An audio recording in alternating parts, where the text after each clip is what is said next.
What if I told you that every major economic collapse in modern history followed the exact same six-stage sequence, not similar patterns, not vague warnings, but the same mechanical progression step by step, like a countdown timer nobody could stop? Rome didn't collapse randomly.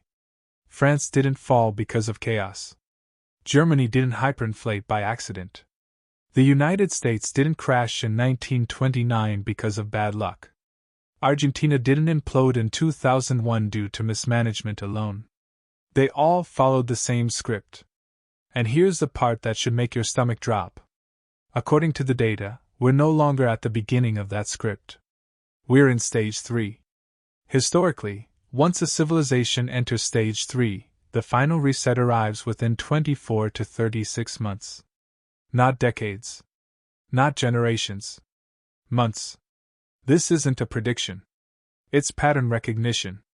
And once you see the pattern, you can unsee it. History doesn't repeat because humans are foolish. It repeats because mathematics is ruthless. Empires rise not because they are virtuous, but because their systems work for a time. And they fall not because of villains or conspiracies, but because the numbers stop adding up. Every major economic reset in recorded history followed the same sequence, not because leaders copied each other, but because once debt, money, and human behavior interact in a certain way, the outcome becomes unavoidable. The names change, the currencies change, the technologies change, but the structure never does. Rome in 476. France in 1789. Weimar Germany in 1923. The United States in 1929. Argentina in 2001. 5 different societies, separated by centuries and continents, yet they collapsed following the exact same 6-stage progression. And the most dangerous part is this: none of them believed they were special until the moment they realized they weren't. The sequence always begins innocently, almost beautifully, in what economists now call stage 1, easy credit. This is the phase where a society discovers it can create claims on wealth faster than it can create actual wealth. In ancient Rome, this meant clipping silver coins and gradually reducing their precious metal content. In revolutionary France, it meant issuing paper assignats backed by land that had never been properly surveyed. In the 1920s United States, it meant margin loans and installment buying, allowing people to purchase stocks, homes, and appliances with borrowed money. In the modern era, Stage 1 took the form of zero interest rates, quantitative easing, and the normalization of permanent deficits. Stage 1 always feels like progress. Life improves. Asset prices rise. Credit becomes abundant. People can suddenly afford homes their parents couldn't, lifestyles that once seemed impossible. Businesses expand aggressively. Innovation accelerates. This is why Stage 1 is never resisted.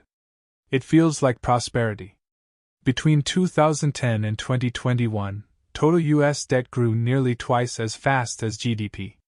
We weren't creating real value at the same pace as the money and credit we injected into the system, but no one cared because asset prices kept rising. Stage 1 seduces societies because it works long enough to create confidence, and confidence is the most dangerous drug in economics. But then comes Stage 2, debt saturation. This is the moment when debt stops being fuel and starts becoming friction. At first, borrowing creates growth. But eventually, the system accumulates so much debt that new borrowing simply services old borrowing. Think about it personally. A loan taken when you're debt-free can change your life. A loan taken when you're already drowning only delays the reckoning. Economists at the Bank for International Settlements identified this threshold decades ago. Once total debt crosses roughly 90% of GDP, additional borrowing begins to reduce growth instead of increasing it. The United States crossed that line more than a decade ago.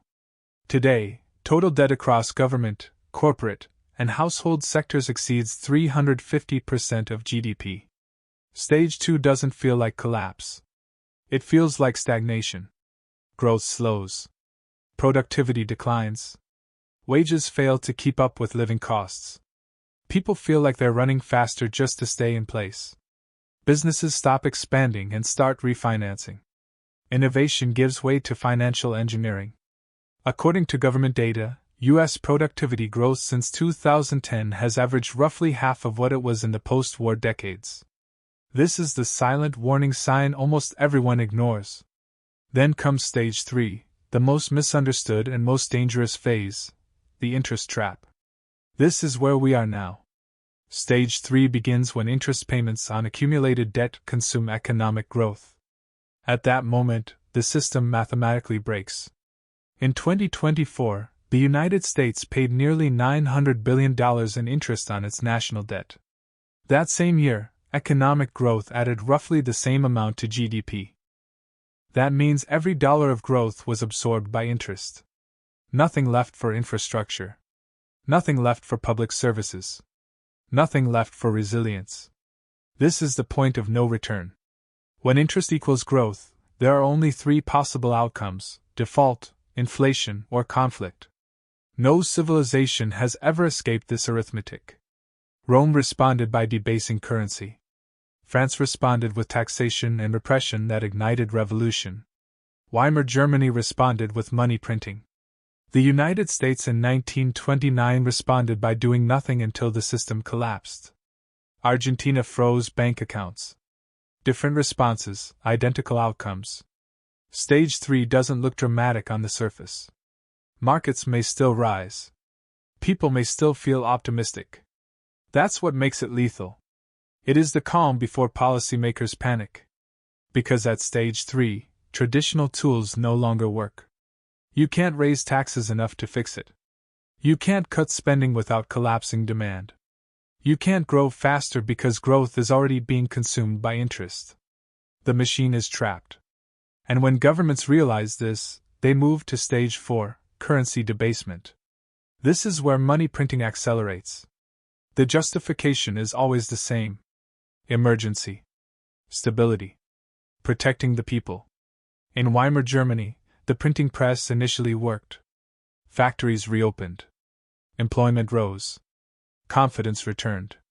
But inflation is not linear. It is exponential once trust breaks. Prices rise slowly, then suddenly. By the time the public understands what's happening, it's too late. Savings evaporate. The middle class is destroyed. In modern systems, currency debasement doesn't always look like wheelbarrows of cash. Sometimes it looks like stealth inflation, asset bubbles, and purchasing power erosion. The result is the same. Then comes stage 5, social fracture. This is when the population realizes the system no longer works for them. Trust collapses. Institutions lose legitimacy. Polarization intensifies. Protests increase. Crime rises. Political extremes gain traction. Every historical example shows this phase clearly. France had bread riots. Germany had street violence. Argentina had mass protests. Social fracture is not ideological. It is economic. People tolerate almost anything except a system that robs them slowly while pretending everything is fine. Finally comes stage 6, the reset. This is where the old system breaks completely. Debt is wiped out. Currency is restructured. Assets are repriced. Power shifts. Pain is concentrated. This can take the form of hyperinflation, default, confiscation, war, or controlled restructuring. But it always happens. And it always hurts those who believe stability was permanent.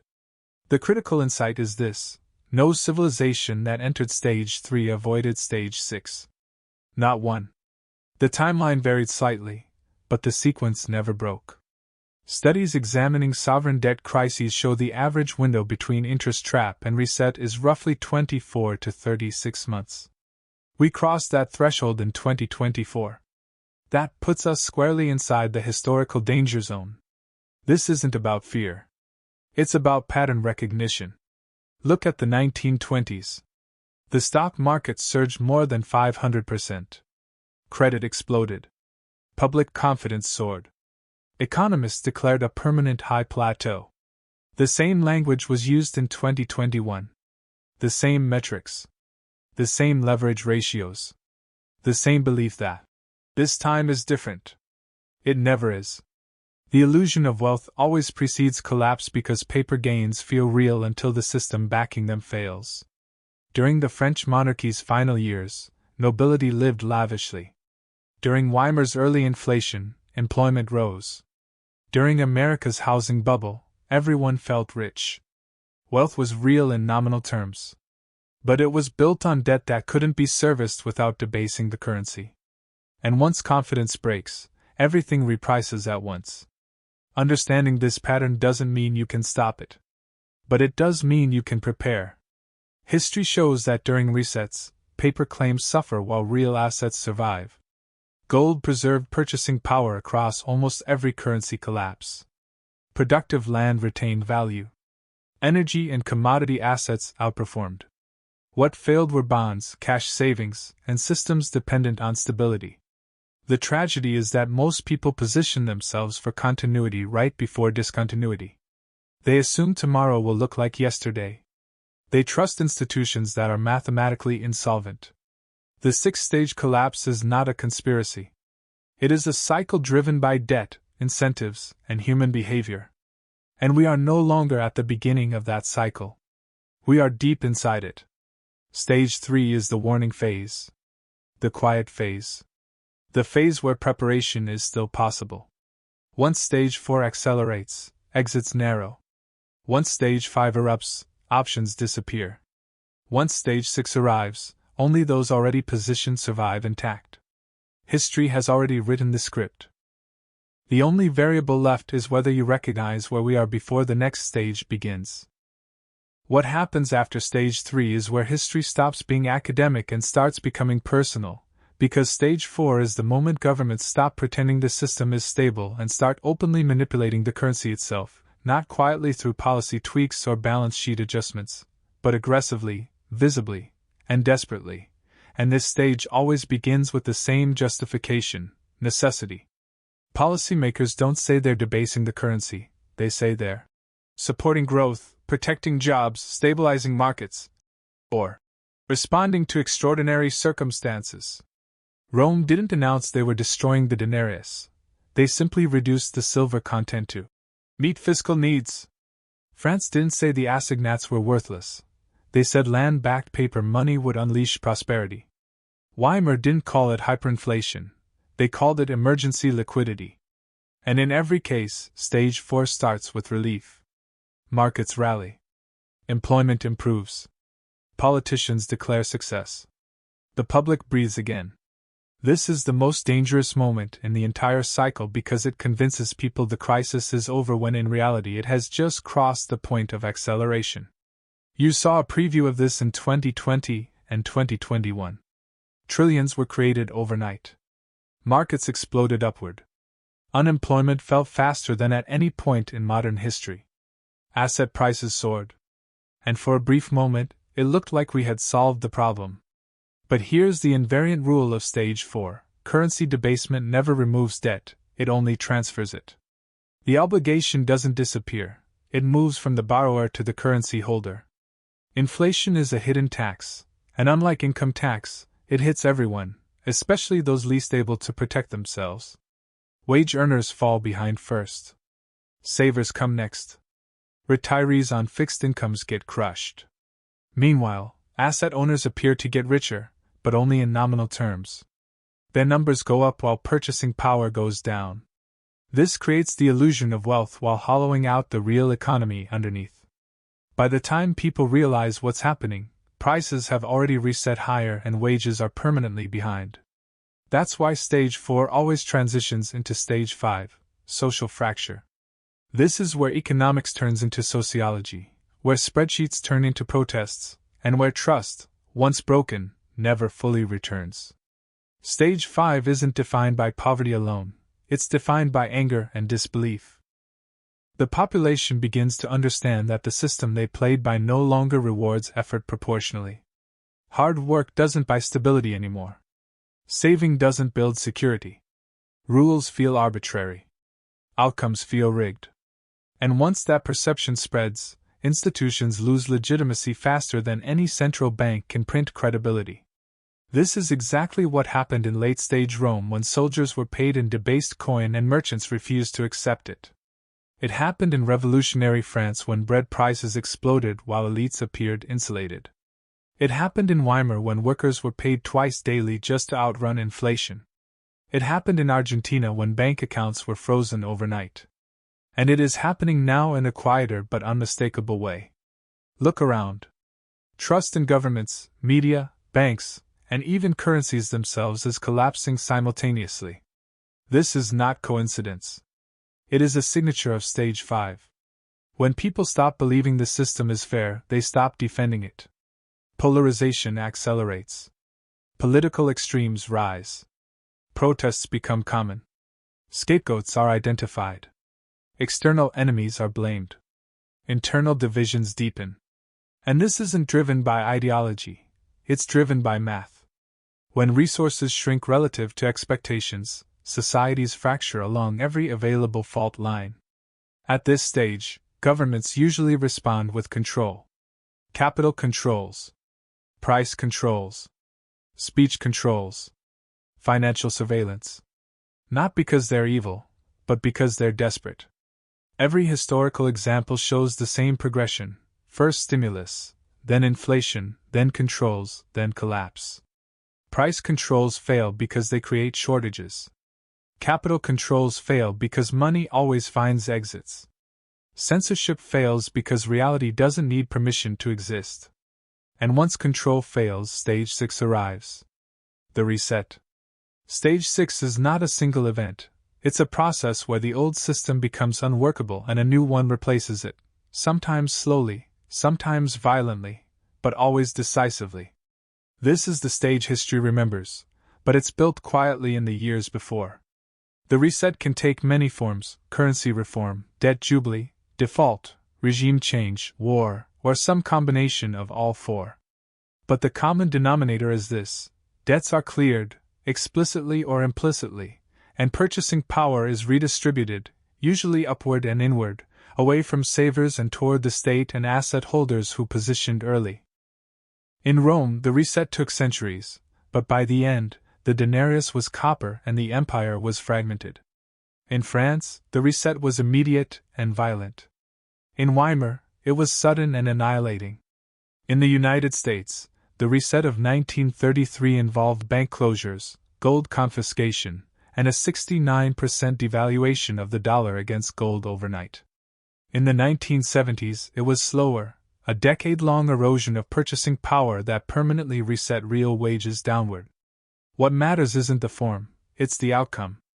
After Stage 6, the system is different. New rules. New winners. New losers. And those who assumed continuity are almost always on the losing side. This brings us to the most important question of all, the one history begs every generation to ask but few listen to: what survives a reset? The answer is remarkably consistent. Real assets. Productive assets. Scarce assets. Things that exist outside the promises of governance. Gold survives not because it's magical, but because it has no counterparty risk. Land survives because people need food regardless of currency. Energy survives because civilization runs on it. Businesses that provide essentials survive because demand doesn't disappear, it just reprices. Meanwhile, paper promises fail. Bonds fail. Pensions fail. Savings denominated in collapsing currency fail. This isn't opinion, it's documented across every reset for 2,000 years. And here's the uncomfortable truth for modern investors. Most portfolios are built entirely for Stage 1 and Stage 2 environments. Stocks priced for growth.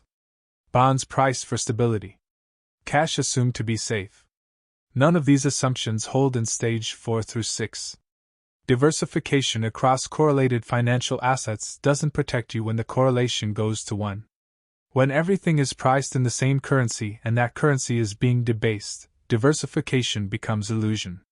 This is why the smart money moves early and quietly.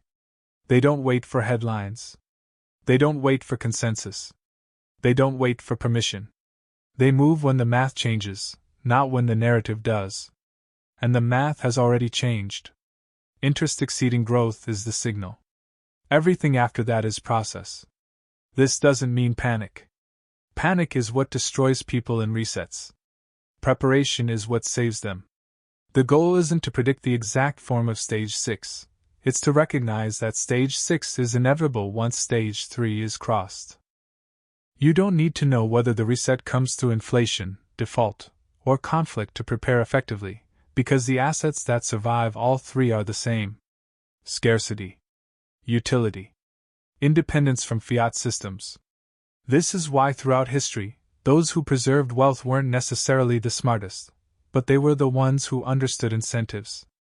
Governments are incentivized to protect themselves, not your savings. Central banks are incentivized to maintain system stability, not purchasing power. Financial institutions are incentivized to survive, not to honor promises made in a different era. Once you understand that, the fog lifts. You stop asking whether the reset will happen and start asking how to navigate it. And that is the real value of understanding the six-stage collapse. It's not fear. It's clarity. Previous generations didn't have this framework. They lived through the pattern blind, reacting emotionally to events they didn't understand. You don't have that excuse. You can see the stages. You can see where we are. You can see what comes next. And you can see what historically survives. The only remaining variable is time. And history tells us that once Stage 3 is reached, time accelerates. Events that used to take decades compress into years.